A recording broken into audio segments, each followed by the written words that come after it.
अरे अमरीन जी, आप तो बिना बताए कि इतना बड़ा पार्सल लेके आ गए। लाने के पहले एक बार पूछ तो लिया होता, हमें जरूरत है भी या नहीं। श्याम जी, जय सिर्फ ड्राइवर ही नहीं, घर के सारे काम भी जानता है। सोचा आपको और वाणी को थोड़ी सी हेल्प हो जाएगी। नहीं नहीं, हमारे पास टेम्पररी हेल्प ऑलरेडी है। और फिर हमारे औरंगाबाद शहर में एक फुल टाइम नौकर, उसका पगार आप समझ रहे हैं ना। और फिर ये रहेगा कहाँ? सच पूछे तो आजकल के जमाने में एक फुल टाइम नौकर घर में रखना है खतरे से खाली नहीं है। श्याम जी, आपको कुछ देने की जरूरत नहीं है, मैं सब मैनेज कर लूंगा। इसके रहने का इंतजाम भी मैं कर दूंगा। आप बस आज ही से इसे घर के सारे काम समझा दीजिए। देख लो।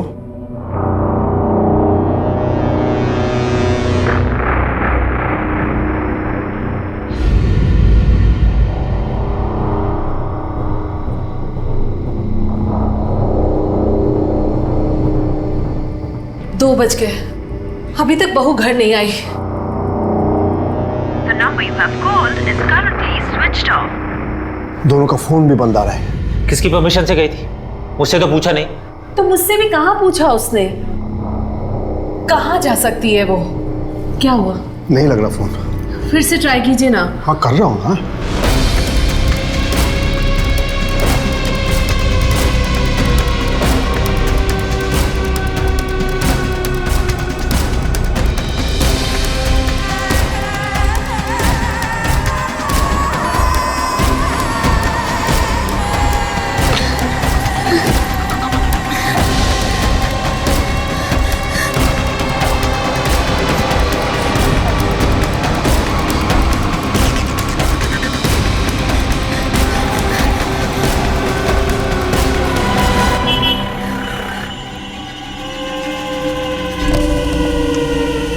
कुछ लोग मेरे पीछे पड़े हैं, प्लीज मेरी मदद कीजिए।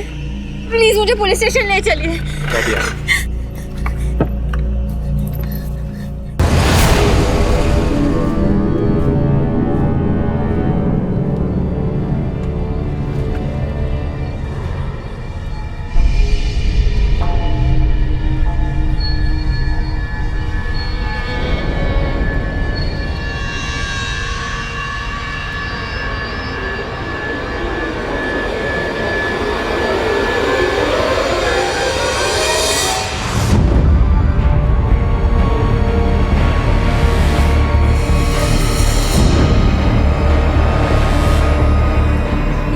ये क्या कर रहे हो तुम?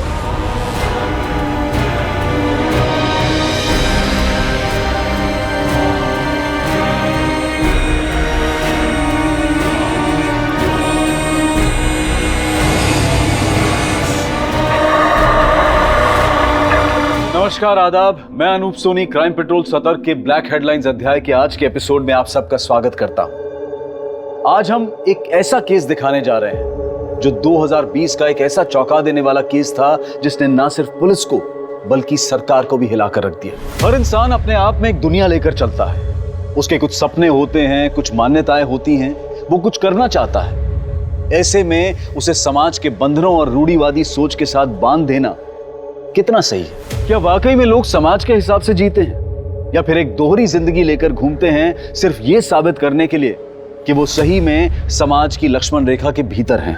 अमरेंद्र जी, आपको पता है कि वानी कहाँ है? रात भर से घर नहीं आई है वो।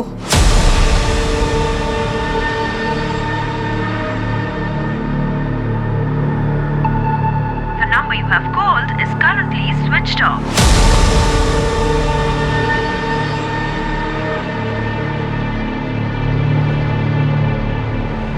आपके द्वारा डायल किया हुआ नंबर अभी बंद है।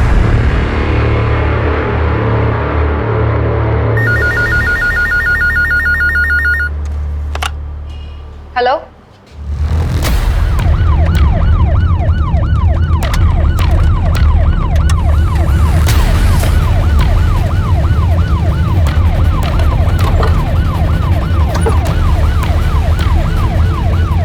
चलिए। सोनाली सर जिंदा है। एम्बुलेंस बुलाओ जल्दी। सर,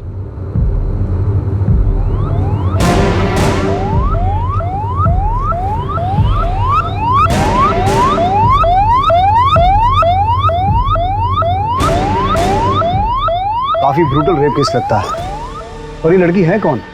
फोन किसने किया था? सर मैंने किया था, मैं यहाँ हल्का होने के लिए आया था, मैं देखा तो मैंने आपने फ़ोन किया सर। लड़की को पक्का यहाँ किसी गाड़ी से डंप किया गया है।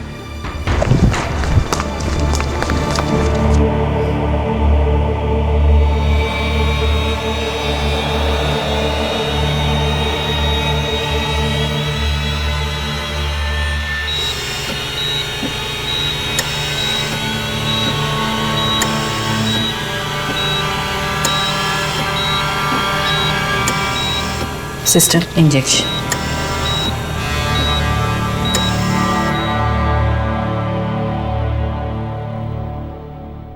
Sir 1 minute.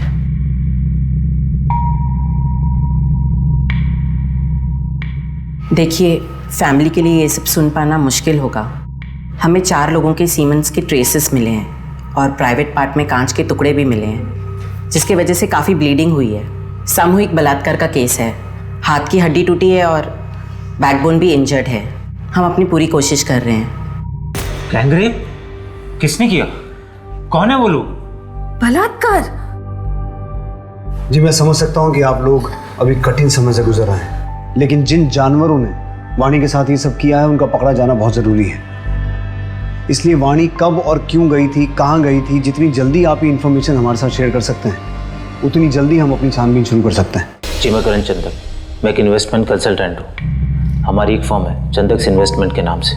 जाने से पहले उसने ना मम्मी ना पापा, इनफैक्ट मेरी भी परमिशन ले ली। परमिशन? जी, अपनी परमिशन के बिना मैं उसे कहीं नहीं जाने देता था। ऐसा क्यों? तुम्हारी पत्नी थी। देखा ना सर आपने, मेरी परमिशन के बिना गई, क्या हालत हुई उसकी। वो कहाँ गई आपको पता नहीं, ये कैसे पॉसिबल है? और वो जब भी आपकी परमिशन से घर से बाहर निकलती थी जाती कैसे थी? गाड़ी से, वो भी ड्राइवर के साथ। जयेश, वो भी गया था साथ में, उसका भी फोन नहीं लग रहा है। जयेश ड्राइवर है लेकिन घर का काम भी करता है। अमरन जी ने जबरदस्त हमारे मत्थे मार दिया था उसे। इतने महीनों से आप क्या काम कर रहा है? अब तक आपको कोई तकलीफ हुई? अरे अब तक नहीं हुई, लेकिन आज तो हुई है ना। जयेश और कार दोनों वापस नहीं आई है और बहू हॉस्पिटल में एडमिट है। तो क्या समझे हम? इन लोगों ने मेरी बेटी को कैदी बना रखा था सर। कहीं भी आना जाना हो तो इन लोगों की परमिशन लेनी पड़ती थी। कई बार तो अपना मन मार के घर में बैठी रहती थी, किसी के पास फुर्सत नहीं थी उसे बाहर ले जाने की। इसलिए मैंने अपनी गाड़ी और अपने ड्राइवर जयेश को इनके यहाँ छोड़ा हुआ था। 7 महीने से जयेश इनके यहाँ काम करता था सर, उसकी तनख्वाह भी मैं देता था। आपको किसी पे कोई शक, झगड़ा या कोई दुश्मनी? नहीं सर, हम लोग तो बहुत सीधे साधे लोग हैं। हमारा तो नियम है, ना किसी से दोस्ती ना किसी से बैर। मुझे जयेश का नंबर और एड्रेस चाहिए। कोई झगड़ा वगड़ा हुआ था घर में जो वाणी नाराज होकर चली गई? नहीं तो। कुछ तो हुआ होगा ना जो वाणी घर से चली गई। याद कीजिए, कुछ ऐसा जो हर रोज से अलग हो।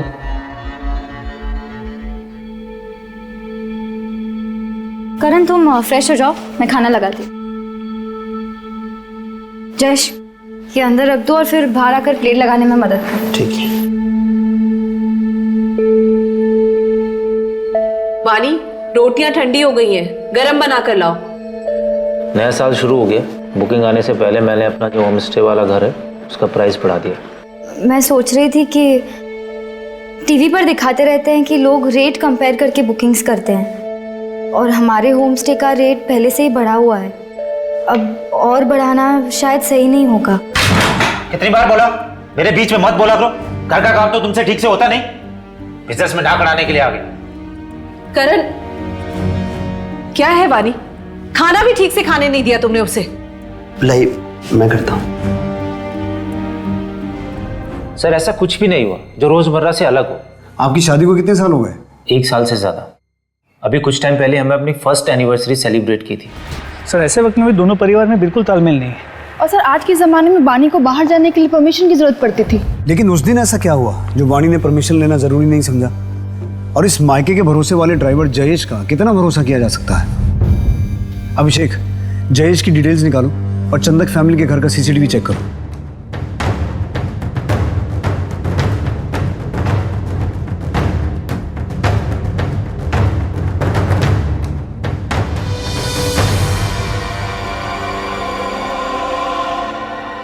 सब कुछ तो नॉर्मल दिख रहा है, फिर हुआ क्या होगा? हेलो। सर, जिस गाड़ी में जयेश और वानी गायब हुए थे वो गाड़ी सुंदरवाड़ी में एक सुनसान जगह पर खड़ी है। मैं अभी आपको लाइव लोकेशन सेंड करता हूँ।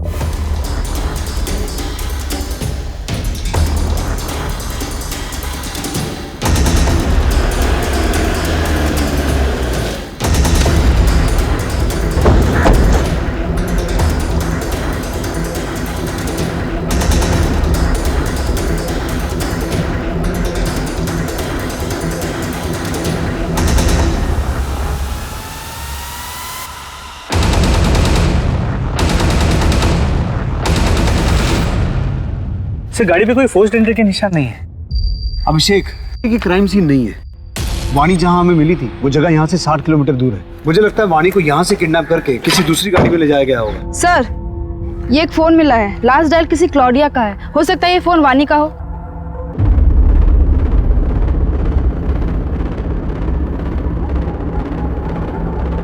The number you have called is currently switched off. Switch off. Sir, ये 2 फोन मिले हैं पर दोनों ही ऑन नहीं हो रहे हैं और इनकी स्क्रीन भी टूटी हुई है। 3 फोन, मतलब कोई तीसरा भी हो सकता है। सोनाली, इन फोन्स को डेटा रिकवरी के लिए भेजो। Yes sir. और ये क्लॉडिया कौन है? क्लॉडिया से बात की थी?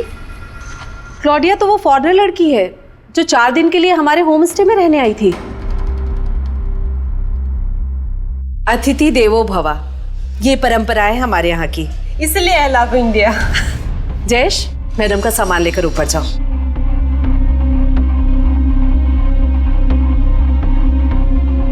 जयेश जी। सुना नहीं? मैडम का सामान लेकर ऊपर जाओ। हाँ माँ जी, मैं लेके जाता हूँ। आइए।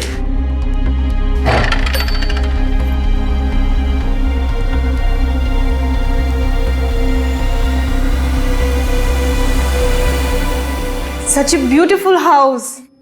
4 दिन बाद बोली कि 2 दिन और रुकूंगी, लेकिन फिर अचानक से चली गई। आपको कोई अंदाजा है कि वानी क्लॉडिया से मिलने गई क्यों होगी? वही तो मैं भी सोच रही हूँ कि वानी क्लॉडिया से क्यों मिलने गई। हमें क्लॉडिया की पूरी डिटेल्स चाहिए, उसका पूरा नाम, पासपोर्ट की कॉपी, वो बैंक की डिटेल्स जहाँ से उसने आपके होम स्टे में पेमेंट की थी। जी सर। वानी ने क्लॉडिया को कॉल क्यों किया होगा? और फिर ऐसा क्या हुआ जो वानी के साथ ब्रूटल गैंग रेप हुआ और अब जयेश और क्लॉडिया दोनों गायब हैं? मुझे लगता है वानी के ससुराल वाले हमसे कुछ छुपा रहे हैं। इन सब की डिटेल निकालो, खास करके उसके पति करण की, और इस क्लॉडिया के बारे में और इंफॉर्मेशन निकालो। और इसके अलावा अमरेंद्र ने जो जयेश का एड्रेस दिया है उस एड्रेस पे जाके पता करो एक बार। सर। सर,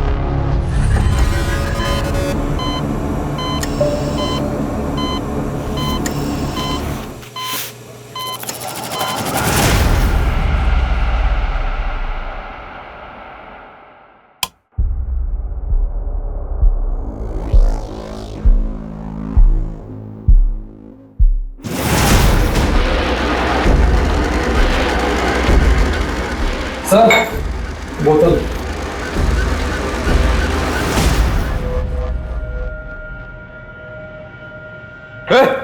नमिल, उठ उठ।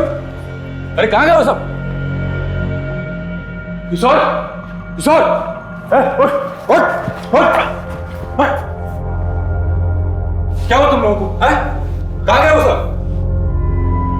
भाई वो तो भाग गए। भाग गए? अब मैं क्या जवाब दूंगा? कैसे भागे? हैं? मेरा करने का मन हुआ तो मैंने हाथ पैर और मुंह खोल दिए थे। कब भागे वो? कब भागे? भाई वो अभी थोड़ी देर पहले। अरे यहाँ खड़े क्या? चल चल, ढूंढते निकल चल। सर, जो 2 फोन हमें मिले थे उसकी डेटा रिकवरी हो गई है सर। उसमें से एक फोन क्लॉडिया का था और दूसरा जयेश का। मतलब ये बात तो कंफर्म हो गई कि उस दिन जयेश और वानी के साथ कार में क्लॉडिया भी थी। सर क्लॉडिया के सभी डिटेल्स को चेक किया। पिछले 1 साल में वो 3 बार टूरिस्ट वीजा पे इंडिया आ चुकी है। और जयेश के घर में हमें कई मैगजीन्स मिले जिसमें मॉडल्स फॉरेनर्स थे। तो ऐसे लगता है कि जयेश फॉरेनर्स से काफी ऑब्सेस्ड है। तो हो सकता है उसने उस दिन वानी का रेप किया, लेकिन मेडिकल रिपोर्ट्स के हिसाब से वानी का रेप 4 लोगों ने किया था। तो बाकी के 3 लोगों को हमें जल्द से जल्द ढूंढना होगा। और इस क्लॉडिया के बारे में मुझे एसपी साहब को इन्फॉर्म करना पड़ेगा, क्योंकि किसी फॉरेन नेशनल का गायब होना पॉलिटिकली सेंसिटिव मामला है। जय हिंद सर। जय हिंद। सर, वानी रेप केस में एक डेवलपमेंट हुई है। एक क्लॉडिया नाम की फॉरेन नेशनल भी वानी और जयेश के साथ थी। जहां से हमें वानी की कार मिली थी उसके आसपास कोई सीसीटीवी नहीं है। और अभी तक जयेश और क्लॉडिया को किसी भी चेक पोस्ट या टोल नाके को क्रॉस करते हुए नहीं देखा गया है। इसका मतलब वो लोग अभी भी शहर के अंदर ही हैं। कोई रैंसम कॉल? No sir. एक काम करो, मीडिया को बोलो कि इस केस को रिपोर्ट करें और सिर्फ जयेश और क्लोडिया की पिक्चर्स ही शेयर करना। इस केस में हमें मीडिया और पब्लिक के सपोर्ट की जरूरत पड़ेगी ताकि हम किडनैपर्स को लोकेट कर सकें। हमें कोई और जगह ढूंढनी होगी इससे पहले कि पुलिस हम तक पहुंचे। मेरे पास एक जगह है। देख, जगह ऐसी होनी चाहिए जहां सीधे जंगल के रास्ते में पहुंच जाए। रोड पे जाना खतरे से खाली नहीं, पुलिस चौकन्नी हो चुकी है। पर तुझे कैसे पता? मेरी उससे बात हुई थी। पहले इसका मुंह तो ढक। भारत भ्रमण पे आई हुई एक विदेशी महिला की किडनैपिंग का मामला सामने आया है। साथ ही एक ड्राइवर लापता है जिसका नाम जयेश है और उसकी उम्र 28 साल है। विदेशी महिला का नाम क्लॉडिया पेट्रोवा है और उनकी उम्र 30 साल बताई जा रही है। अभी तक पुलिस को कोई पुख्ता जानकारी नहीं है कि क्लॉडिया कहाँ है। आप में से किसी को भी इसके बारे में कोई भी इंफॉर्मेशन मिलती है तो अपने नजदीकी पुलिस स्टेशन पर जरूर रिपोर्ट करें। हमारी बातचीत क्लॉडिया की बहन सारा से भी हुई है जो उनको ढूंढने इंडिया आई हुई है। I just want them to find my sister. She has always loved India. How could this happen to her here? Sir, एक दुकान से फोन आया है। उनके पास क्लॉडिया के बारे में एक इंपॉर्टेंट इन्फॉर्मेशन है जो उनकी दुकान के सीसीटीवी कैमरा में कैप्चर हुआ है।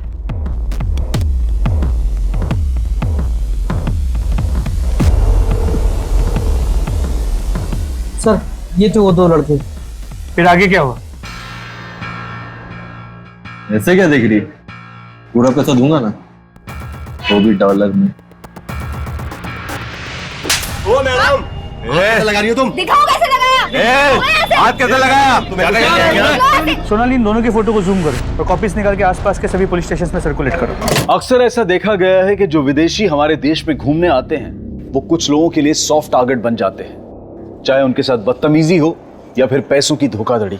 ऐसे में ये सवाल गलत नहीं होगा कि हमारा देश कितना सुरक्षित है।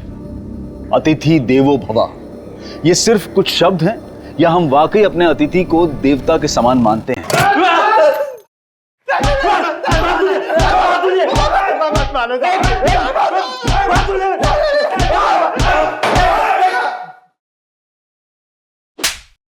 लड़की का रेट पूछेगा तू? सिर्फ मजाक किया था सर। लड़की की इज्जत मजाक है तुम्हारे लिए? तुम जैसे लोगों की वजह से लड़कियां सेफ नहीं है सड़क पर।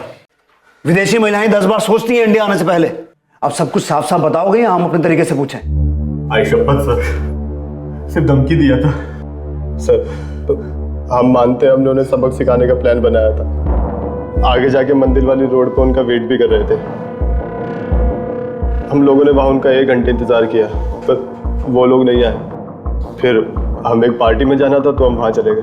सर, अगर आपको विश्वास नहीं आता तो आप हमारा फ़ोन चेक कर सकते हो सर, उसमें फोटोज हैं सर उस दिन की। अभिषेक, इनका डीएनए सैंपल हो और वाणी की बॉडी से जो सीमेंट सैंपल मिले थे उससे मैच करवा के देखो। अगर ये लड़के सच बोल रहे हैं और सुपरमार्केट और मंदिर के बीच वाले एरिया में ये कांड हुआ है तो हो सकता है कि जयेश और उसके साथियों ने क्लॉडिया को अभी भी उसी एरिया में छुपा के रखा हो। अभिषेक, अपनी एक टीम भेजो उस एरिया की तलाशी लेने के लिए और अपने खबरियों को एक्टिवेट करो। लेकिन वाणी ने क्लॉडिया को कॉल क्यों किया होगा और उससे मिलने क्यों गई? और अगर मिलने गई तो उसका ये अंजाम कि वो हमें इतनी दर्दनाक हालत में मिली? यही तो हमें पता लगाना है। अब क्या जवाब देंगे? इससे मिलिए। ये है हमारी बहू जिसके साथ 4 लोगों ने बलात्कार किया है। गायत्री, वो एक हादसा था। समाज हादसा नहीं मानता है। थूकेंगे लोग हम पर अगर उन्हें कुछ भी पता चला तो। जब भी उसे देखता हूँ ना तो अलग अलग लोगों के चेहरे याद आते हैं। खिनाती है मुझे इसे छूने में।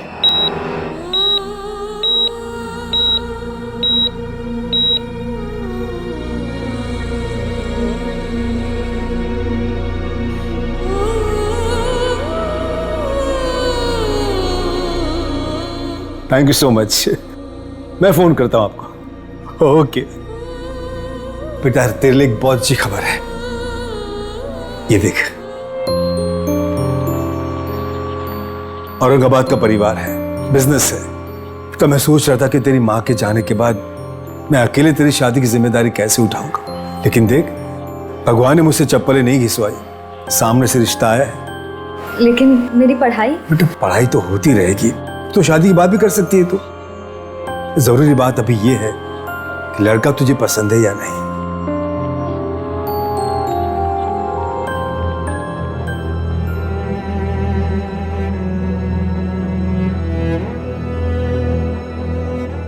आप लोगों में से कोई हॉस्पिटल नहीं आया पुलिस ने उस दुकान जहां दो लड़कों ने क्लॉडिया और वानी को छेड़ा था और जंगल के पास सुंदरवाड़ी इलाके का 40 किलोमीटर से ज्यादा का रास्ता सर्च किया और पुलिस को एक बहुत बड़ी इंफॉर्मेशन हाथ लगी।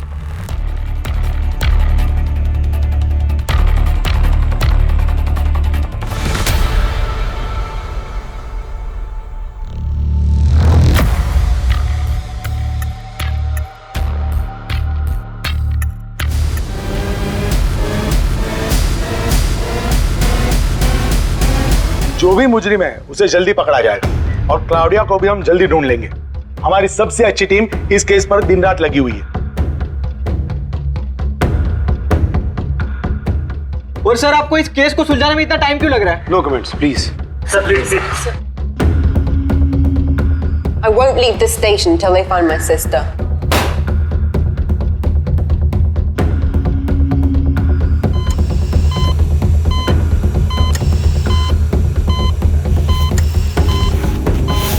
मेरी बहन अब तक नहीं मिली, क्या करें आप लोग? देखिए, हमारी सबसे अच्छी टीम इस केस पर लगी हुई है। जैसे ही आपकी बहन का कुछ पता चलेगा हम आपको बता देंगे, लेकिन तब तक मैं आपसे रिक्वेस्ट करता हूं कि आप प्लीज शांत रहिए और अपने होटल पे जाइए।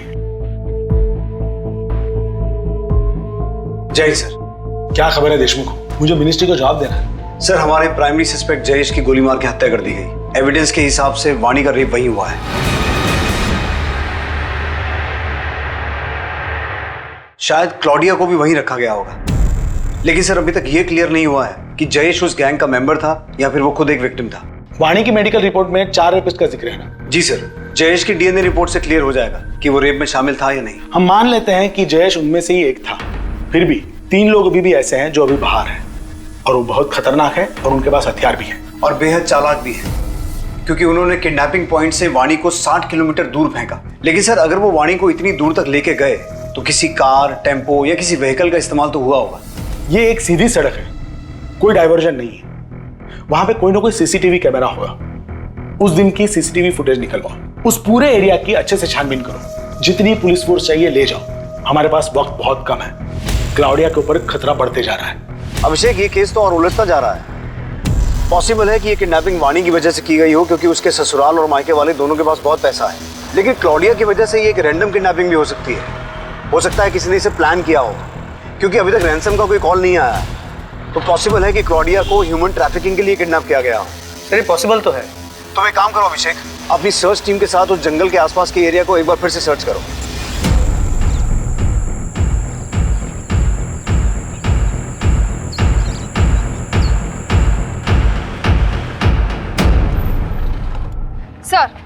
सर, आपका शक बिल्कुल सही था। करण चंदक की कॉल डिटेल्स काफी इंटरेस्टिंग है सर। सर, क्लॉडिया के किडनैपिंग के ठीक 1 दिन पहले करण और क्लॉडिया के बीच में फोन पे बातचीत हुई थी। करण ने क्लॉडिया को कॉल किया था? नहीं सर, क्लॉडिया ने करण को कॉल किया था। अब 1 सेकंड वेस्ट किए बगैर बता कि तू क्या छुपा रहा है। सर, वानी मेरी परमिशन लेके घर से निकली थी। क्लॉडिया हमारे होम स्टे वाले घर पर रुकी हुई थी। मैंने उसकी फ्रेंडशिप का गलत मतलब निकाला। मुझे लगा कि वो इनविटेशन दे रही। Thank you so much everyone, it was a wonderful dinner. आप लोगों को मेरे डिश में आना चाहिए, मुझे लगता है आप लोगों को पसंद आएगा। I am sure Karan you will enjoy it. आप लोगों को मेरे डिश में आना चाहिए, मुझे लगता है आप लोगों को पसंद आएगा। I am sure Karan you will enjoy it.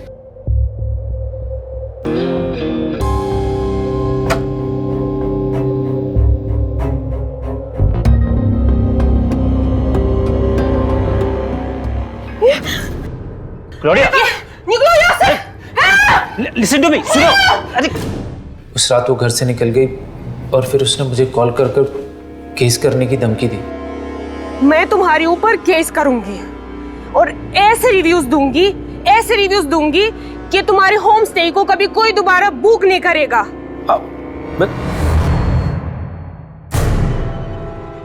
बहुत बड़ी गड़बड़ हो गई वानी, तुम्हें मेरी मदद करनी पड़ेगी। क्लॉडिया से तुम्हारी अच्छी बनती है, वो तुम्हारी बात मान लेगी। प्लीज मेरी मदद कर दो। इसीलिए मैंने वानी को क्लॉडिया को मनाने के लिए भेजा था।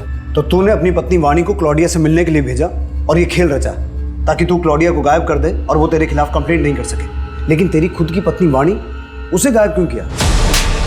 अब सब कुछ सच सच बता, क्या हुआ था उस दिन और क्लॉडिया कहाँ है? सर मैंने बस कॉल वाली बात छुपाई थी, इसके अलावा मुझे कुछ नहीं पता। सोनाली, इसके हलक में हाथ डाल के इससे सच निकलवाओ।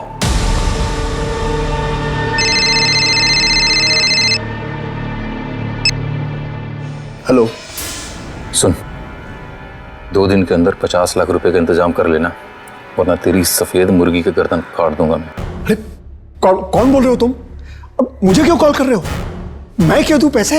मुझे कुछ नहीं पता, तेरी बहू तो हमारे हाथ से निकल गई, पर ये गोरी मेहमान तो तेरी ही है ना। देख, मुझे बस पैसे चाहिए। अरे पर मैं क्यों दूं क्लॉडिया के लिए पैसे? सरकार से मांगू तुम? मैं तुझसे मांग रहा हूँ, सरकार से तुझे मांगना है तो तू मांग ले। देख, मुझे कुछ नहीं पता, मैं दोबारा फोन करूंगा। हेलो, सुनो, क्लॉडिया को छुड़ाने के लिए फिरौती का कॉल आपको? वो क्लॉडिया लगती कौन है हमारी? अब तो वो हमारी गेस्ट भी नहीं रही। अगर रहती भी ना सर, तो भी मैं पैसे नहीं देता। अरे सर, ये क्लॉडिया के लिए पैसे तो सरकार ने देने चाहिए ना। आप लोग कुछ कीजिए सर, मैं तो फंस गया हूं सर इसमें। वो नंबर दीजिए जहां से कॉल आया था। जी, नोट करो। 444-7856। ठीक है श्याम जी, आप जाइए, हम देखते हैं। जी सर, थैंक यू। सर आपको क्या लगता है ये जो कह रहे हैं वो सच कह रहे हैं? एक काम करो, इस शाम का नंबर सर्विलेंस पे डालो और पता करो इसे फिरौती का कॉल कौन से एरिया से किया गया था और ये नंबर किसके नाम पर रजिस्टर्ड है। Yes sir. सर जंगल के बाहर एक होटल है जिसके बाहर एक सीसीटीवी कैमरा है। उसकी फुटेज चेक करने में पता चला कि जिस दिन हमें वाणी मिली थी उस दिन उस एरिया से उस वक्त 2 कार्स निकली थी। सर ये पहली गाड़ी एक टैक्सी है जो अभी औरंगाबाद से बाहर है, और सर ये गाड़ी किसी अजीत नायक के नाम पे रजिस्टर्ड है। मेरी इस अजीत नायक से बात हुई, उसने कहा कि उस दिन वो अपने दोस्त के साथ किसी शादी में गया हुआ था। इस अजीत नायक और उसके दोस्त को उसकी गाड़ी के साथ यहाँ बुला लिया है। अब होपफुली अजीत नायक और उसकी कार से कोई लीड मिले जिससे केस आगे बढ़े। उस जंगल वाले एरिया से कुछ पता चला? नहीं सर, ना जंगल से, ना रोड से, ना टोल नाके से, कहीं से कोई लीड नहीं मिली। पर ऐसा कैसे पॉसिबल है? इसका मतलब है ये लोग मूव नहीं कर रहे हैं, कहीं छुप के बैठे हैं। एक काम करो अभिषेक, अब तुम जंगल के आसपास के रेजिडेंशियल एरिया में अपने खबरियों को एक्टिव करो, हो सकता है वहां से कोई क्लू मिल जाए। सर वो गाड़ी का मालिक अजीत नायक और उसका दोस्त सनी शर्मा दोनों बाहर आए हैं।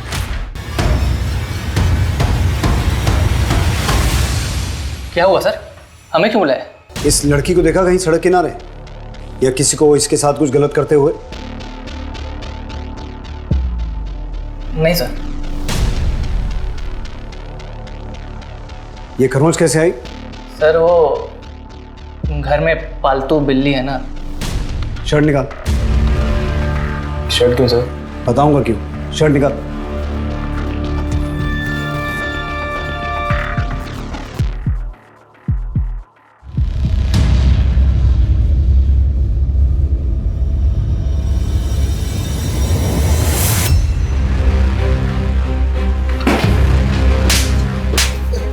बोल सर, बताता हूँ, मारो बताता हूँ सर। हम लोग एक शादी में गए थे, हमने वहाँ बहुत पी ली थी सर।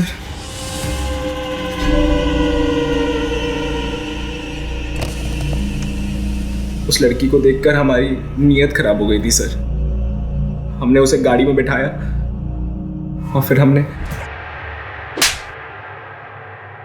उस लड़की ने तुमसे मदद मांगी थी। अगर हैवानियत की जगह इंसानियत दिखाई होती ना, तो आज हॉस्पिटल में वो अपनी जिंदगी के लिए लड़ नहीं रही होती। अपने बाकी 2 साथियों के नाम बोलो। 2 साथी? नहीं सर, सिर्फ हम दोनों थे, सच कह रहा हूं सर। कौन थे? दो बोल, बाकी दोनों के नाम बता। सर वाणी के 4 रेपिस्ट में से हमने 2 को पकड़ा है, लेकिन उन्हें क्लॉडिया के बारे में कुछ नहीं पता। सर एक चीज इंटरेस्टिंग है कि उन्होंने वाणी को जिस जगह से अपनी गाड़ी में लिफ्ट दी थी वो जगह उस जगह के काफी नजदीक है जहां से हमें जयेश की डेड बॉडी मिली थी। हमने अपने खबरियों को एक्टिवेट कर दिया है और शाम की कॉल्स को मॉनिटर कर रहे हैं। सुन, कल दोपहर 12 बजे बैग में पूरे 50 लाख रुपए भर के सीमेंट फैक्ट्री के बाहर जो डस्टबिन है वहां डाल देना। हाँ ठीक है, मैं पैसे लेके पहुंच जाऊंगा। हाँ।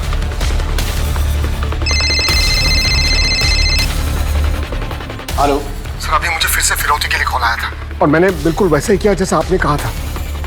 सर अब तो आपको यकीन हो गया ना? अब तो मेरे बेटे करण को छोड़ दीजिए।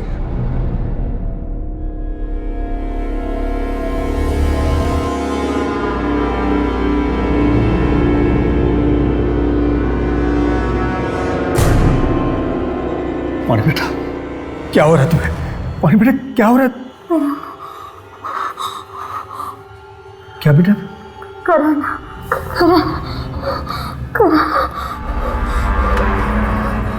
कितना चिल्लाती है तू? मिर्ची तो तू खाती नहीं है, फिर खाती क्या है? बे, हाँ? अगर मैं 2 घंटे के अंदर नहीं आता हूं तो इसको मार के फेंक देना जंगल में।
अरे सब आराम से। अब सच सच बता, क्लॉडिया कहाँ है? टाइम वेस्ट मत कर। मैं भी तो वही कह रहा हूँ, टाइम वेस्ट मत करो। अगर मैं वहां नहीं पहुंचा ना तो वो गोरी ऊपर पहुंच जाएगी, सही बता रहा हूँ।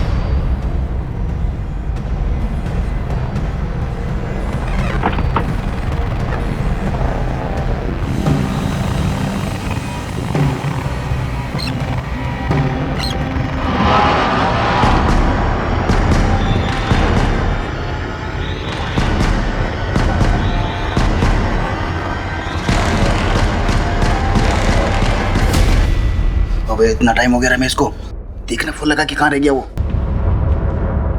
The number you have called is currently switched off. Phone नहीं लग रहा उसका। तो शादी को उड़ा देते हैं।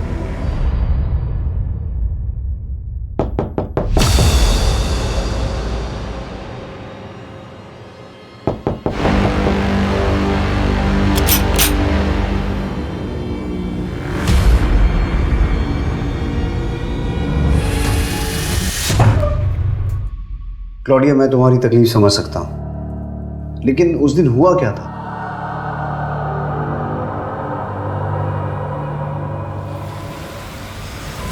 हाय वानी। हाय क्लॉडिया, कम इन। मंदिर पहुंचने तक रास्ते में बात कर सकते हैं। ओके, बट मुझे पानी लेना है, तो किसी शॉप में रोक लेना। देखो, करण ने जो किया वो गलत था, पर तुम्हारे लिए मैं फिर भी ये सब भूल सकती हूँ।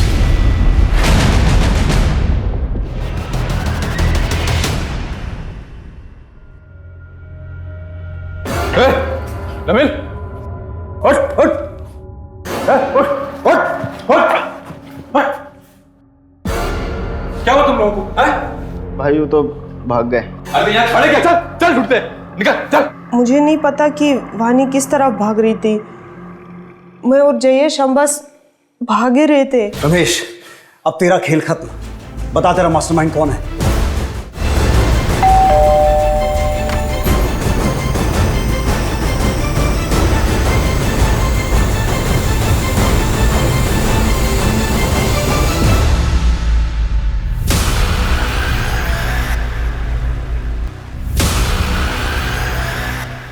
क्या हुआ?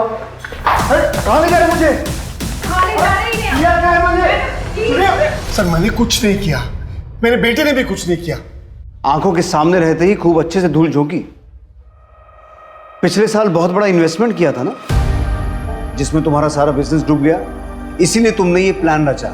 वाणी और क्लॉडिया दोनों को किडनैप करने का प्लान था। लेकिन तुम्हें ये कैसे पता चला कि दोनों कब और कहां एक साथ मिलेंगे?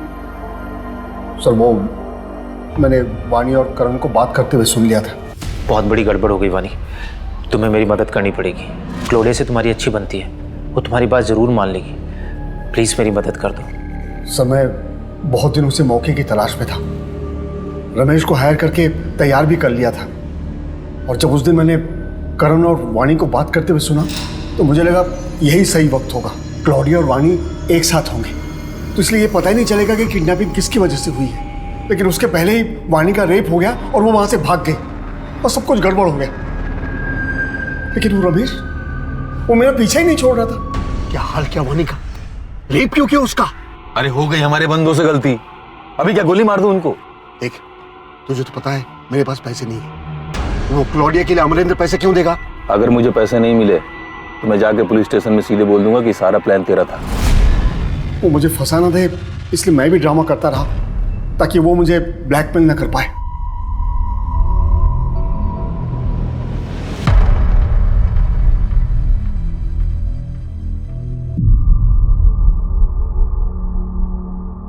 अजीत, सनी, किशोर, नवीन,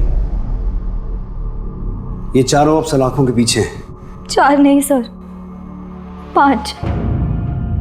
मेरी जिंदगी में 4 रेपिस्ट नहीं 5 रेपिस्ट हैं। बाहर क्या, मेरा रेप तो मेरे घर में ही हो रहा था। क्यों कोई आदमी किसी औरत को छूने से पहले उसका मन जानने की, उसकी हाँ कहने की परवाह नहीं करता? पति की हर इच्छा के आगे पत्नी अपने घुटने टेक देती है। और क्या पति की कोई रिस्पॉन्सिबिलिटी नहीं है उसकी इच्छाओं की तरफ? जानता हूं वाणी, कई औरतें ऐसे घुट घुट के जीती हैं, लेकिन ये जिंदगी घुट के जीने के लिए नहीं है, क्योंकि चुप रहने से ऐसे आदमियों की हिम्मत बढ़ती है। Protection of women from domestic violence act ऐसी ही औरतों की मदद के लिए बनाया गया है। लेकिन तुम्हें मदद के लिए हाथ बढ़ाना पड़ेगा, कंप्लेंट करनी होगी। मैं चाहता हूं कि तुम करण के खिलाफ कंप्लेंट करो ताकि हम तुम्हारी मदद कर सकें। एक औरत जब एक रेप विक्टिम होती है तो वो ना सिर्फ फिजिकली बल्कि मेंटली भी ट्रॉमा से गुजरती है, और ये ट्रॉमा जिंदगी भर के लिए एक दाग दे जाता है। ऐसे में हम अपनों से सपोर्ट की उम्मीद करते हैं, लेकिन वाणी जिसे अपना आसरा समझ रही थी वो उसे एक अछूत की तरह से देख रहा था। कुछ लोग समाज में अपनी इमेज बनाने के लिए क्या क्या झूठ नहीं बोलते, और फिर उसी झूठ की वजह से जाने अनजाने में कई जुर्म भी कर बैठते हैं। अगर शाम अपनी झूठी शान का नाटक ना करके अपने हालात को एक्सेप्ट करता तो एक परिवार यूं ना बिखरता, वाणी की जिंदगी ऐसे बर्बाद ना होती, और विदेश से आए मेहमानों के साथ ऐसा बुरा एक्सपीरियंस ना होता।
नमस्कार, आदाब।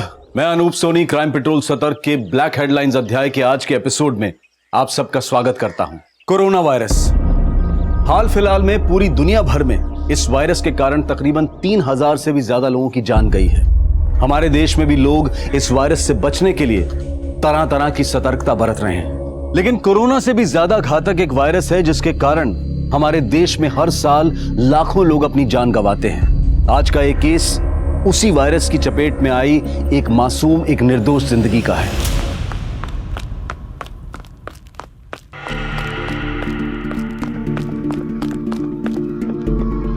उषा, धीरे दौड़ो, गिर जाओगी। धीरे। तू क्या होता है संगीता?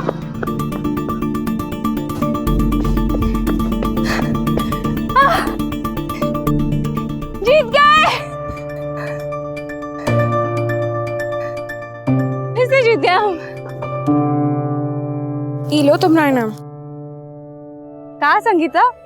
आती तो तुम रोज हो, पर आज तो कोशिश भी नहीं की। क्या हुआ? तबीयत ठीक नहीं है क्या? किसी ने डांटा? बाबूजी ने कुछ बोला? अम्मा ने? बाबूजी ने बोला इस साल परीक्षा खत्म होती ही हमारी शादी करा देंगे। कोनो लड़का भी देख लिया उन्होंने बिरादरी का। अरे तो बोलो अपने बाबूजी को कि तुमको शादी नहीं करनी है इतनी जल्दी, पहले पढ़ाई करोगी फिर नौकरी करोगी, उसके बाद अगर कोई लड़का मिला तो देख लेंगे ना। रहने दे हमारी पूटी उषा। हमारे बाबा मिले थे तोरे बाबा से उस दिन, बोल रहे थे तोरी शादी भी इस साल करा देंगे, वो भी जून से पहले पहले। कुछ भी बकवास कर रही है, ऐसा कुछ हो ही नहीं सकता। मत मान हमारी बात, जा पूछ ले अपने बाबूजी से। लड़का भी देख लिया उन्होंने। पर हमको शादी नहीं करनी है, हम तो चाहते हैं कि हमारे चाहने न चाहने से कुछ नहीं होगा। तू चाहे कितना ही तेज क्यों ना दौड़ ले, समाज की दीवार नहीं लांघ सकती। हम इतनी आसानी से हार नहीं मानने वाले। तुम चलो, साइकिल हम चलाएंगे।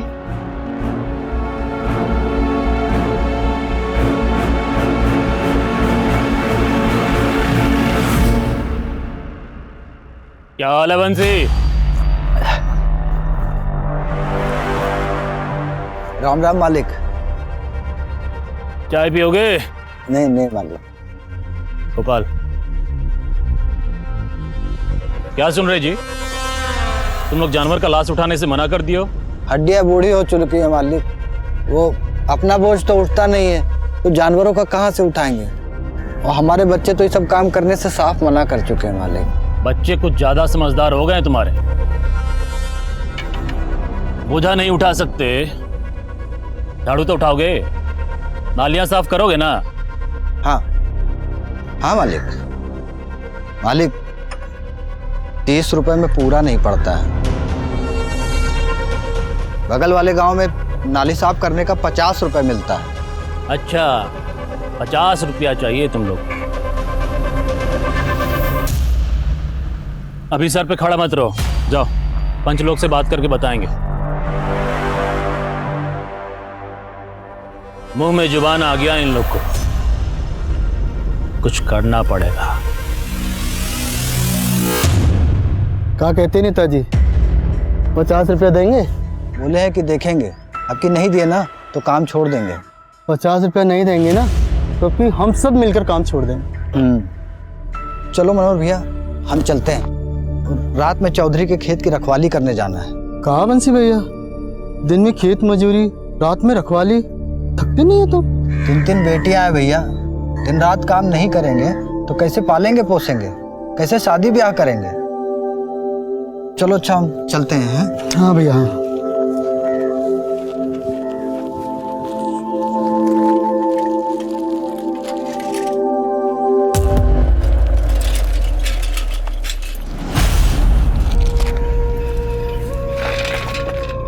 संगीता तुम घर जाओ।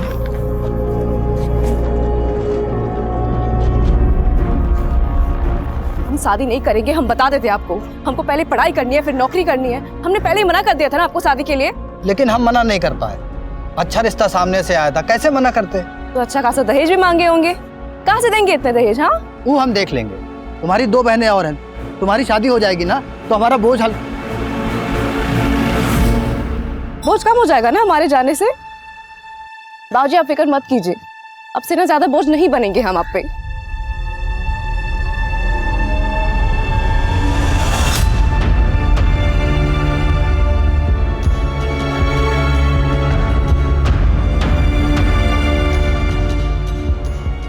उषा दी हमरा चॉकलेट और हमारा चॉकलेट लाए हैं, लो। अरे तुम लोग इतना बड़ी हो गई हो लेकिन फिर भी बचपना गया नहीं है, तो थोड़ा तुम भी बच्चा बन जाओ ना माँ। बंसी, ओ बंसी। बाबूजी, बाबूजी क्या हुआ दादाजी? अरे गिलास पानी चाहिए था।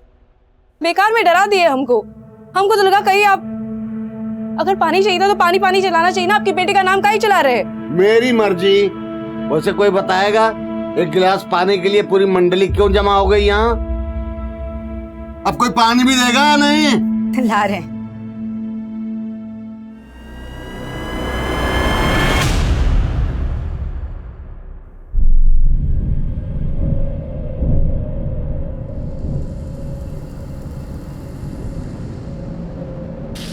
रह गई उषा? प्यास लगी है, पानी पी के आते हैं। ठीक है, तू जा पानी पी कर आ, हम चले रेस जीतने। तुम निकलो आगे, हम फिर भी तुमको ओवरटेक कर लेंगे, देख लेना। देखते हैं।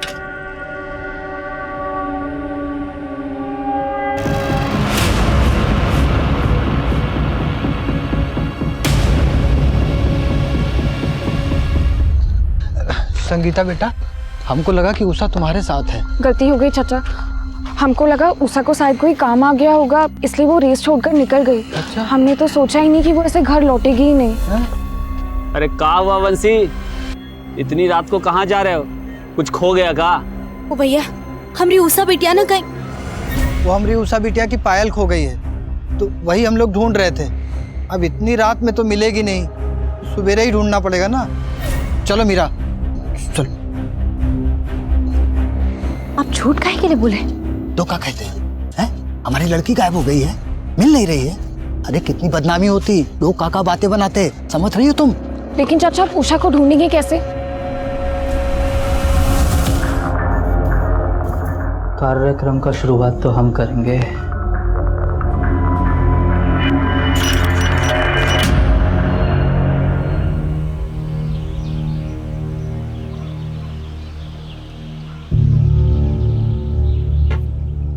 दो दिन हो गया, अब बहुत हो गया।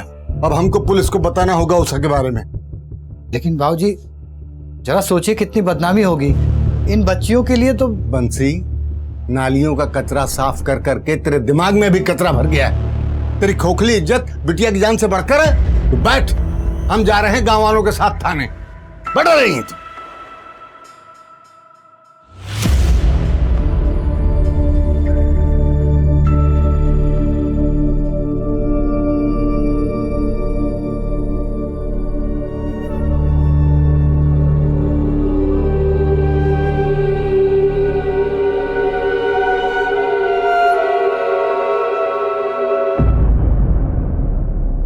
अरे हम खोज निकालेंगे आपकी बेटी उषा को।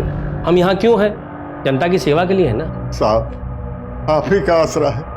अब लेकिन एक समस्या है। क्या साहब? पिछले महीने पड़ोस गांव से भगीरथ साहू जो हैं, वो आप ही की तरह रोते रोते आ गए हमारे पास कि अपनी बेटी लक्ष्मी को खोज निकालनी है, गुहार लगाते हुए। तो हम भी लग गए काम पे। पूरा गांव, शहर, जिला सब छान मारे, लेकिन लड़की नहीं मिली। और 4 दिन बाद लड़की अपने आप लौट आई, वो भी शादी करके दूसरे जात के लड़के के साथ। हमारी उषा ऐसी नहीं है साहब। अरे हम कब कहे कि उषा ऐसी है, लेकिन शिकायत दर्ज करने से पहले थोड़ा जांच पड़ताल कर लें। क्या है कि कॉलेज और मोहल्ले में किसी लड़के के साथ, अब उम्र भी तो फिसलने का है ना। फिर भी आपको अगर शिकायत कराना ही है तो हम तो यहाँ पे हैं ही, आ जाइएगा।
देखिए, शिकायत तो हम दर्ज कर लेंगे, लेकिन इतना बात याद रखिएगा कि जब हम आपकी भागी हुई बेटी को उसके पति समेत सौंपेंगे ना, तो समझ में नहीं आएगा कि बेटी के मिलने की खुशी मनाए कि इज्जत मिट्टी मिलने का शोक।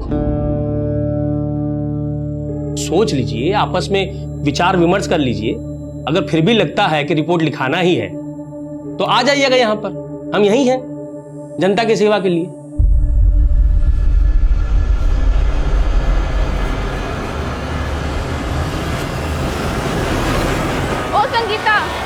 अरे संगीता, कहाँ खोई हो? कब से बुला रहे हैं तुम्हें।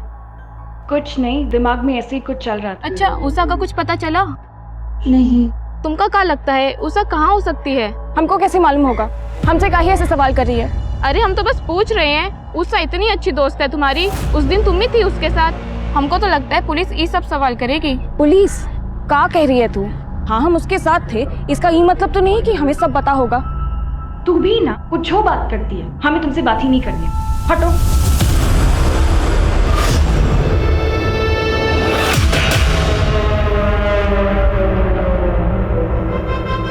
बाबूजी, हम संगीता से बार बार पूछे, वो बोली कि उषा की किसी लड़के के साथ दोस्ती थी ही नहीं। हमें तो लगता है पुलिस हमें डरा रही है ताकि हम शिकायत न दर्ज करवाएं। मेरी मानो शिकायत दर्ज करवा देते हैं। ठीक है बाबूजी। हाँ साहब, हमने सोच लिया साहब, हमें शिकायत दर्ज करवानी है। ठीक है, जो जनता जनार्दन चाहे। वैसे आप लोग का गांव माखनपुरा है ना? जी साहब। तब तो गड़बड़ हो गया। क्या है ना कि माखनपुरा हमारे थाने के अंडर नहीं आता। तो हम क्या करें साहब? आप लोग एक काम कीजिए, दौलतपुरा पुलिस स्टेशन चले जाइए। वहां का जो SHO है वो भी हमारे तरह ईमानदार है, आप लोग की पूरी मदद करेगा। ठीक है, चलिए।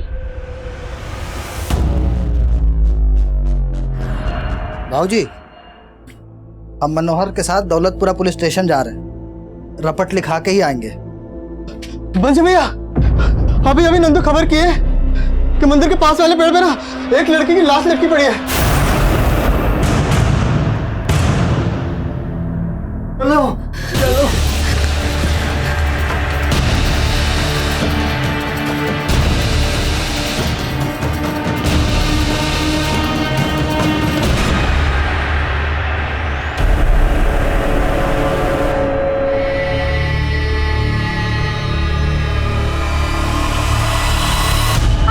अरे रुक जा। अम्मा! नहीं अम्मा! अरे हमारी पीटी उषा देख, निकाल दी तुमरा काटा। पागल लड़की। खून निकल रहा। हाँ तो हम पोंछ दे रहे हैं अभी।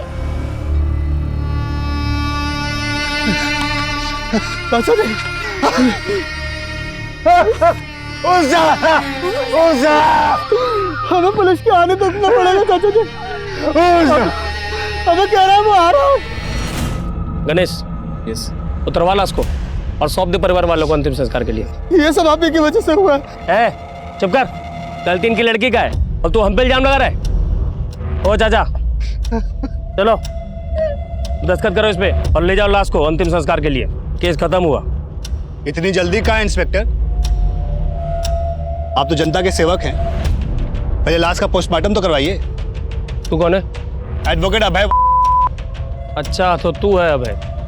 तो अभय बाबू, ये आत्महत्या का केस है और आत्महत्या के केस में ना पोस्टमार्टम की जरूरत नहीं है। जरूरत है। अगर उषा ने फांसी लगाई है तो उसके पैरों पे पोस्टमार्टम तो होकर रहेगा। क्यों गाँव वालों? ठीक है, करवाते हैं पोस्टमार्टम, लेकिन उसके लिए थोड़ा समय लगेगा। क्या है कि एम्बुलेंस बुलाना पड़ेगा ना, और आप लोग को तो पता ही है कि अस्पताल कितना दूर है यहाँ से। पता है, इसलिए हमने पहले अस्पताल में फोन कर दिया था। एम्बुलेंस भी अभी आ ही रही है।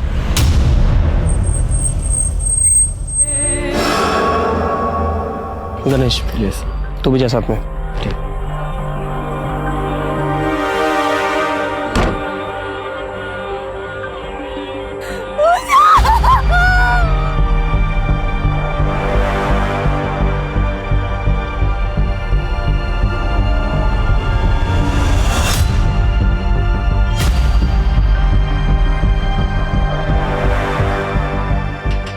चाचा जी साइन कीजिए, बॉडी लेके जाइए। अरे FIR रजिस्टर किए आप लोग अभी तक? पहले FIR रजिस्टर कीजिए, तब जाके साइन करेंगे। ये कौन बात का है भाई यार? हाँ, पोस्टमार्टम रिपोर्ट में साफ लिखा है कि उषा ने खुद को फांसी लगाया। उषा का बॉडी हम भी देखे हैं, उसका चेहरा पर और बॉडी पर चोट का निशान था। खुदकुशी नहीं की है। दिखाइए पोस्टमार्टम रिपोर्ट। ये पोस्टमार्टम रिपोर्ट कोई पब्लिक प्रॉपर्टी नहीं है जो देखेंगे आप। चलिए जाइए यहाँ से, नहीं वो हल करेंगे, यही भर्ती होना पड़ेगा आपको। तमीज से बात कीजिए इंस्पेक्टर। दिखाइए पोस्टमार्टम रिपोर्ट, कहाँ रखा है छुपा के? नहीं दिखाएंगे तो यहीं खड़े हैं आप लोग। क्या जाते हैं यहीं? दिखाते कैसे आप लोग जाते हैं यहाँ पे?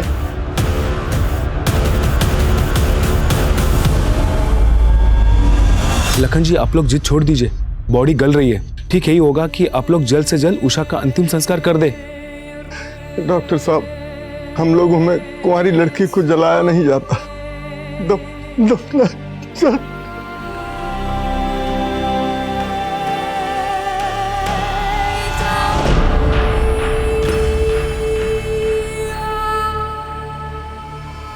उषा को दफना दिया गया। ऑफिशियली देखा जाए तो उषा का केस क्लोज हो चुका था। पोस्टमार्टम रिपोर्ट कह रही थी कि उषा ने आत्महत्या की थी, लेकिन हकीकत कुछ और ही थी। उषा के साथ न सिर्फ बलात्कार हुआ था, बल्कि उस मासूम ने 4 दिनों तक अमानवीय यातनाएं भी भुगती थी। कौन थे दरिंदे और क्यों हुआ था उषा के साथ इतना भयानक अपराध?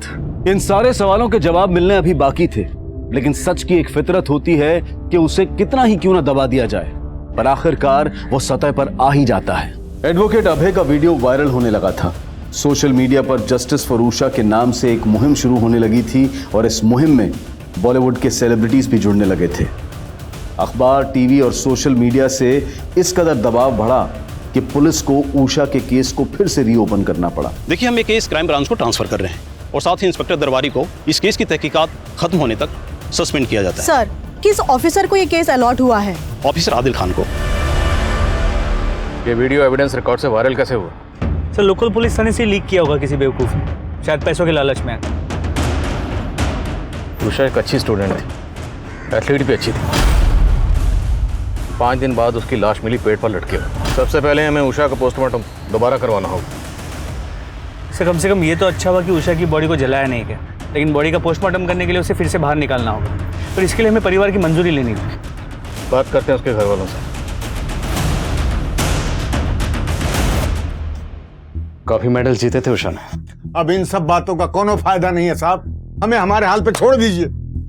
लाखन जी, मैं आपकी नाराजगी समझता हूँ। नाराजगी नहीं, गुस्सा है साहब, हमें गुस्सा है। उषा के जीते जी तो आप लोगों ने कुछ किया नहीं, अब उसके मरने के बाद उसकी कब्र खुदवा के काहे उसकी आत्मा को कष्ट पहुंचाना चाहते हैं? जब तक हम पोस्टमार्टम नहीं करवाएंगे, हमें उषा की मौत की असली वजह पता नहीं चलेगी, और जब तक वजह पता नहीं चलेगी, हम इस केस में आगे कैसे बढ़ेंगे? चाचा जी, उषा को इंसाफ दिलवाने के लिए हमें कोशिश तो करनी होगी। ठीक है साहब, हम तैयार हैं। लखन जी, मैं वादा करता हूं, इस बार उषा को इंसाफ जरूर मिलेगा।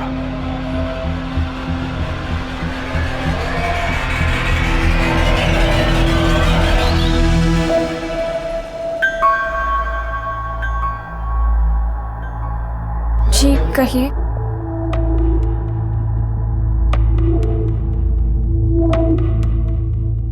जिस दिन उषा गायब हुई थी, तुम उसके साथ थे। क्या होता उस दिन?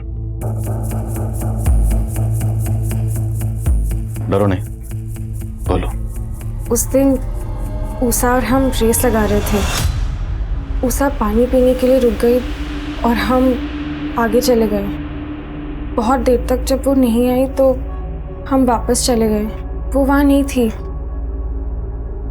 पुजारी जी से भी पूछा, उनको भी कुछ पता नहीं था। हमको लगा कि वो घर वापस चली गई होगी, तो हम घर चले आए। तुम्हें किसी पे कोई शक है? उसका कॉलेज में किसी के साथ कोई झगड़ा हुआ हो या कोई एक तरफा प्रेमी? जी नहीं। अच्छा, हमें उषा की माँ ने बताया कि तुम उषा की सबसे पक्की सहेली थी, सच है? तो अगर तुम्हें कुछ भी याद आए या कुछ भी ऐसा है कि तुम हमें बताना चाहो, तो हमें जरूर बताना।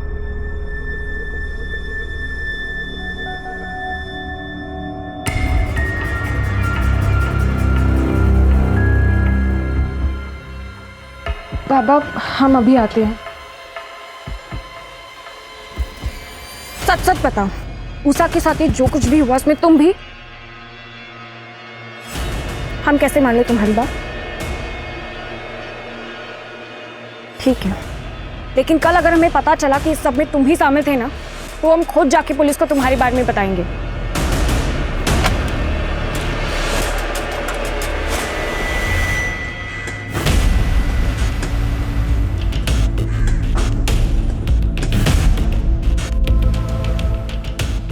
मौत गले की हड्डी टूटने से हुई थी। तो क्या उषा ने खुदकुशी की थी? जी नहीं, मुझे तो इस बात की हैरानी है कि पहले वाली पोस्टमार्टम रिपोर्ट में इस बात का जिक्र क्यों नहीं हुआ।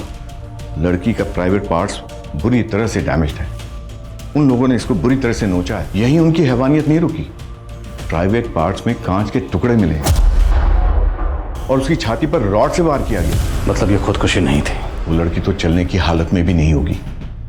जरूर इस केस को आत्महत्या का रूप देने के लिए उन लोगों ने उसे फांसी पर लटका दिया।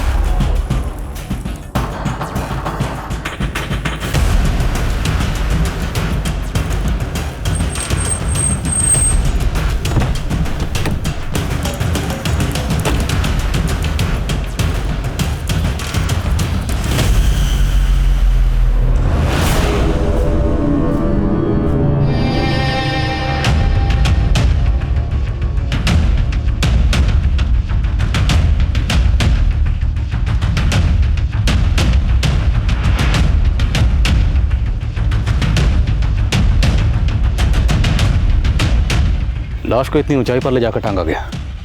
एक दो लोगों का काम नहीं है, पक्का 2 से ज़्यादा लोग हैं और हो सकता है पूरी प्लानिंग पहले से की गई हो। सर इस केस को बुरी तरह लिपा पोता गया है। अनुज, अगर लिपा पोता गया है तो हम उसे साफ करेंगे और क्लू नहीं है तो क्लू ढूंढेंगे, लेकिन हमारे डिपार्टमेंट पे जो धब्बा लगा है उसे मिटाना है हमें।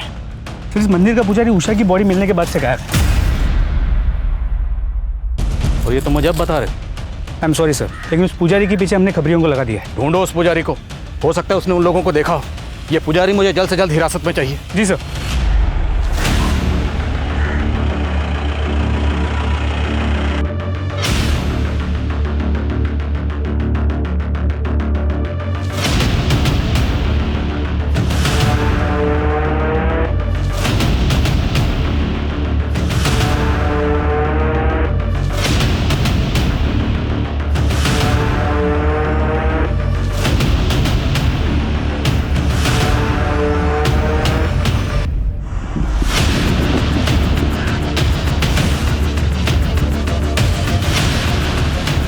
कहता है भाई सब बढ़िया रे, बैठा।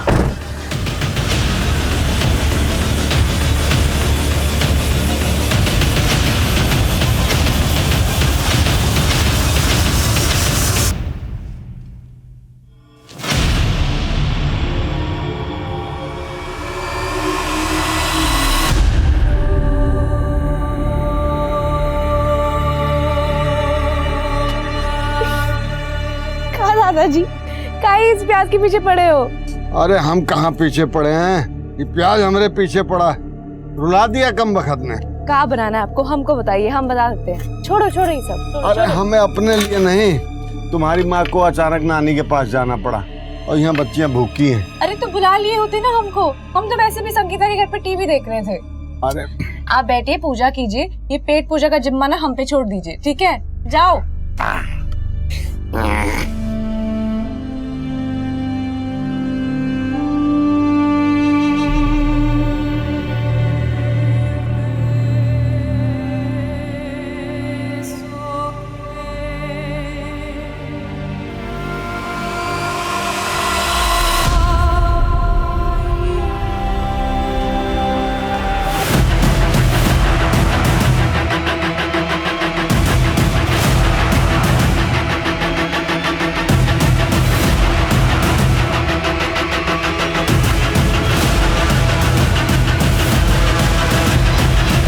साहब हम कुछ नहीं किए हैं साहब, हम पे विश्वास कीजिए साहब, हम सच बोल रहे हैं साहब। भगवान के मंदिर में रहते हो पंडित जी, शैतानों का साथ देना उचित नहीं। हम सच बोल रहे हैं साहब, हम कुछ नहीं जानते हैं साहब। तो चुप क्यों गए थे, भाग क्यों गए थे? वो उषा की फांसी के बाद जब सारे गांव वालों को पता चली साहब, वो हमसे झगड़ा करने लगे, हमें मारा पीटा और हमारा हाथ तोड़ दिया साहब। साहब वो उषा का फांसी का वीडियो हम ही बनाए थे। अब इस संकट से निकलने का एक ही उपाय है पंडित जी, याद करिए जिस दिन उषा गायब हुई थी, क्या उस दिन कुछ ऐसा हुआ था जो आमतौर पर नहीं होता? कुछ भी अजीब? सोचो। कुछ याद आ रहा है या अपनी तरह से याद दिलाएं? वो यकीन के साथ तो नहीं साहब, लेकिन उस दिन मंदिर के पास आके एक गाड़ी रुकी थी। कौन सी गाड़ी थी, नंबर क्या था? अब नंबर तो नहीं याद है, लेकिन वो सफेद कलर की गाड़ी थी साहब। ये सफेद गाड़ी की कहानी सुना के पुजारी हमें गुमराह करने की कोशिश तो नहीं कर रहा? अनुज, शक करने का तो बनता नहीं। अगर हम ये मान भी लें कि सारा कांड उस पंडित ने किया, तो पंडित इतना बेवकूफ़ तो होगा नहीं कि पहले रेप करेगा, मर्डर करेगा और फिर मंदिर के बाहर ही उषा की लाश को पेट पर लटका देगा और उसके बाद वीडियो बनाएगा। जी सर, और अगर पुजारी सच कह रहा है तो यही सफ़ेद गाड़ी हमें गुनहगारों तक पहुंचा सकती है। एक काम करो, आसपास के गांव के जितने भी पुलिस स्टेशन है सबसे कांटेक्ट करो, जितने भी हिस्ट्री शीटर इस वक्त बाहर हैं सबको राउंड ऑफ करो।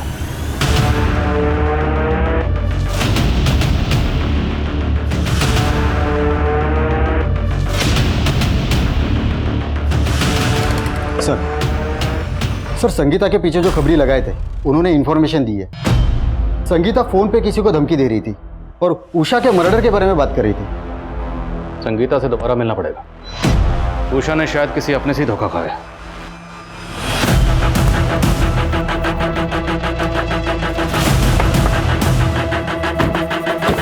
संगीता, हम चाहते हो तो मैं थाने बुला सकते थे, और हमने नहीं बुलाया क्योंकि हम नहीं चाहते थे तुम्हें कोई तकलीफ हो, क्योंकि तुम एक स्टूडेंट हो और उषा की सबसे अच्छी दोस्त थी। अब दोस्त थी तो ये भी चाहती होगी कि जिसने भी उषा के साथ गलत किया उसे सज़ा मिलनी चाहिए, चाहती हो ना? तो तुम्हारी मदद के बगैर हम उन्हें सज़ा नहीं दिला सकते। सब उषा का एक फ्रेंड था अशोक, हमारे गांव का ही लड़का है, हमारे साथ ही पढ़ता है। उषा और उसकी बहुत अच्छी बनती थी, है भी वो अच्छा लड़का। तो क्या उषा और अशोक के बीच में कुछ? हमको नहीं लगता, ऐसा कुछ होता तो उषा हमको बता दी होती। मुझे इस अशोक का फ़ोन नंबर और एड्रेस चाहिए। अच्छा, तुमने उस दिन किसी सफ़ेद रंग की गाड़ी को नोटिस किया था? सफ़ेद गाड़ी शायद देखी थी, लेकिन हमने इतना ध्यान नहीं दिया। साहब, उषा सिर्फ हमारी दोस्त थी, इसके अलावा हम दोनों के बीच ऐसा कुछ नहीं था। हमारा ध्यान तो सिर्फ पढ़ाई में ही रहता था। फिर संगीता को ऐसा क्यों लगता है कि उषा के साथ जो कुछ भी हुआ वो सब तूने किया है? क्या संगीता ने आपको ऐसा कहा? वो तो हमें बहुत अच्छे से जानती है, वो ऐसा कह ही नहीं सकती साहब। ठीक है, जा, लेकिन जरूरत पड़ी तो दोबारा बुलाएंगे। हाँ साहब।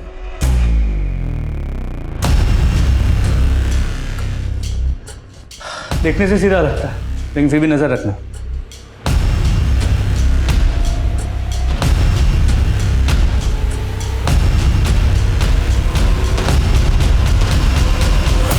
साहब, धोल विहार गांव में देखिए, वहाँ का इलाका काफ़ी सुनसान है। वहाँ सफ़ेद रंग की कार रात को कई बार देखी गई है। साहब, हमने ही नहीं, हमारे अलावा काफ़ी लोगों ने देखी है। धोल विहार?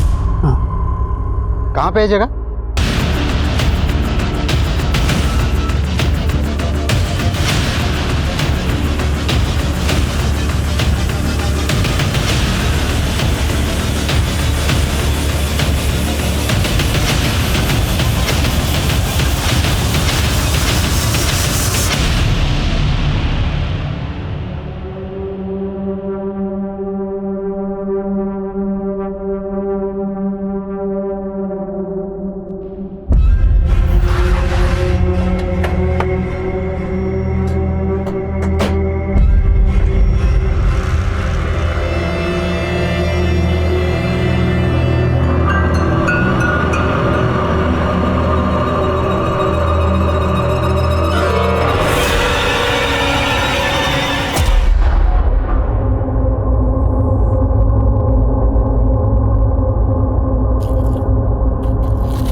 उषा दीदी का ही कपड़ा है।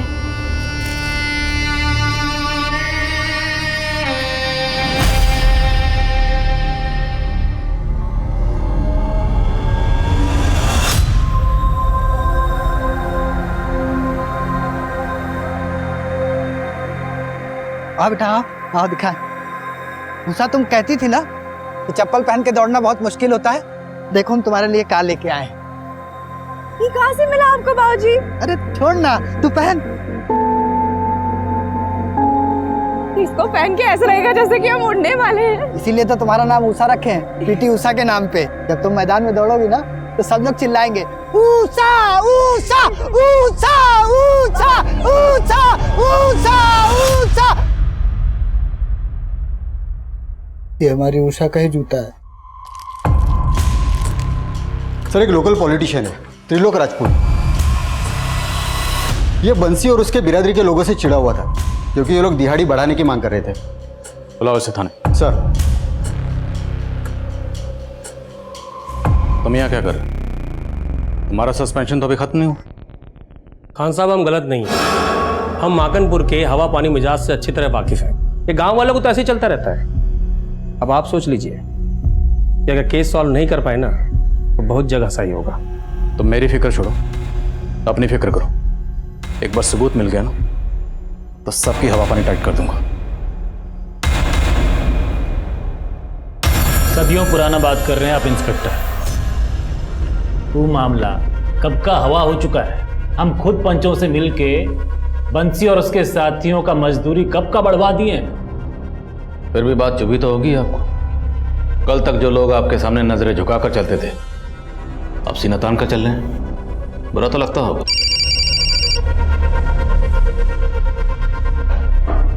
जैन सर। खान, तुमने जिसे उठाया है वो रूलिंग पार्टी का मेंबर है। आई नो तुमने कुछ सोच समझ कर ये कदम उठाया होगा, लेकिन मुझे ऑलरेडी 2 फोन्स आ चुके हैं ऊपर से।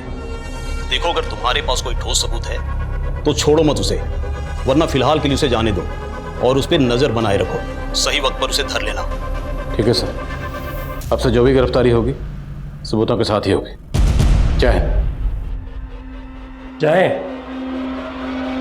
चलिए नेताजी।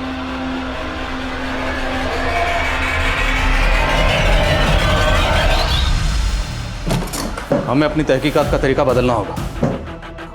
उषा जहां से गायब हुई, जहां पर उषा को रखा गया और फिर फाइनली जहां पर उषा की लाश मिली, ये सारी जगह एक दूसरे के आसपास है। सर, इससे इतना साफ हो जाता है कि वो लोग गांव के चप्पे चप्पे से वाकिफ। बिल्कुल, जिसने भी ये कांड किया या तो इसी गांव के या फिर आसपास के गांव के। उषा के गायब होने से लेकर उषा की लाश मिलने तक जितने भी लोग इस गांव को छोड़कर गए सबकी लिस्ट बनाओ। और अगर कोई गांव के बाहर पैसा भेज रहा है और जरा सा भी शक है, उठाओ उसे। ये लोकल नेता थे लोग और हमारे डिपार्टमेंट के होनहार इंस्पेक्टर दरबारी, सब पर नजर रखो। सर।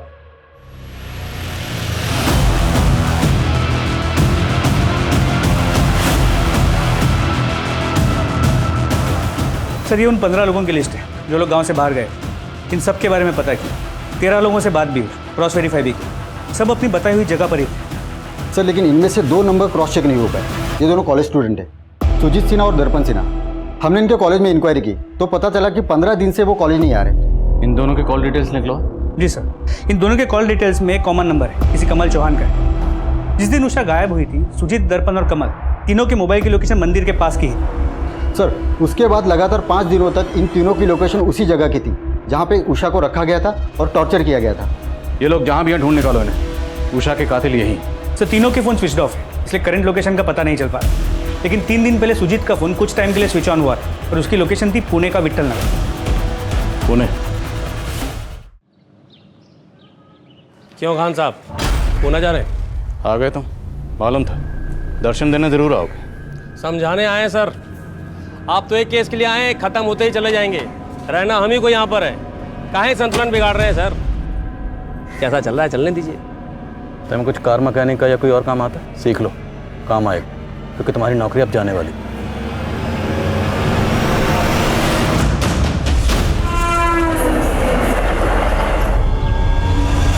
सर, सुजीत की लोकेशन इसी एरिया की है, विट्ठल नगर। आसपास के लोगों ने बताया कि उन्होंने सुजीत और उसके दोस्तों को यहाँ देखा तो है, मगर वो कहाँ रहते हैं, किस घर में रहते हैं, किसी को नहीं पता। सर, काफ़ी बड़ा एरिया है, करीब 50 बिल्डिंग्स है और हर बिल्डिंग में 60 से 70 फ्लैट्स। चूहे को उसके बिल से बाहर निकालने के लिए रोटी का टुकड़ा डालना पड़ता है।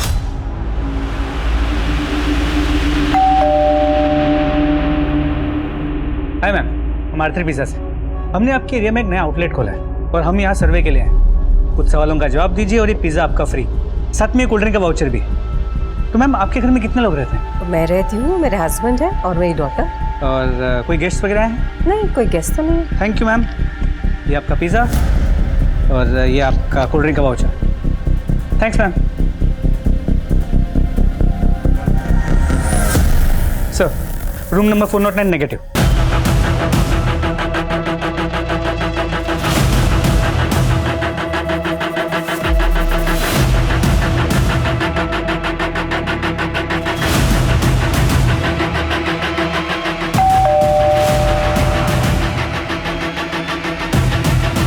कहिए। सर, पिज़्ज़ा डिलीवर हो गया। मैं पिज़्ज़ा मंगाया नहीं था, किसने भेजा है? तेरे ससुराल वालों ने।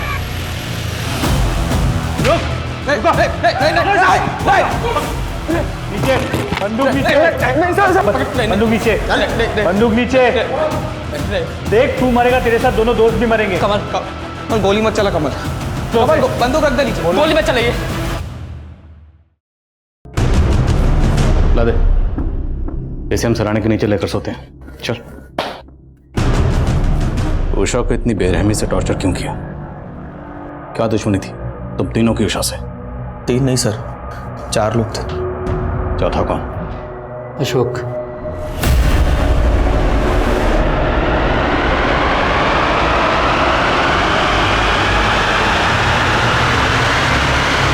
उठाओ अशोक। सर, इतनी हैवानियत, आखिर क्या बिगाड़ा था उस मासूम ने तुम लोगों का? उषा को पहली बार तब देखा था जब कॉलेज की दौड़ में हिस्सा ले रही थी। दौड़ तो ज़मीन पे रही थी, पर बिजली हमारे दिलों में दौड़ गई। उषा जैसी कोई थी नहीं दूसरी गांव में, चढ़ गई हमारी नज़रों में। लेकिन यह अशोक को उससे प्यार हो गया। मान ही नहीं रहा था, बहुत मुश्किल से समझाया और फिर बनाया प्लान, क्योंकि हम जानते थे उषा कब्र कहाँ होती है।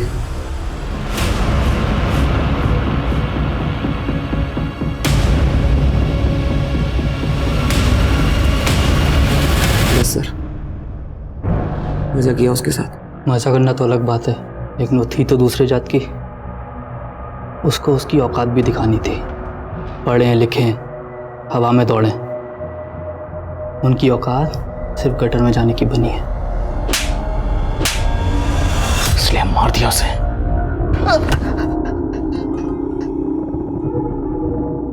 उषा तुझे अपना अच्छा दोस्त मानती थी, अच्छी दोस्ती निभाई तूने।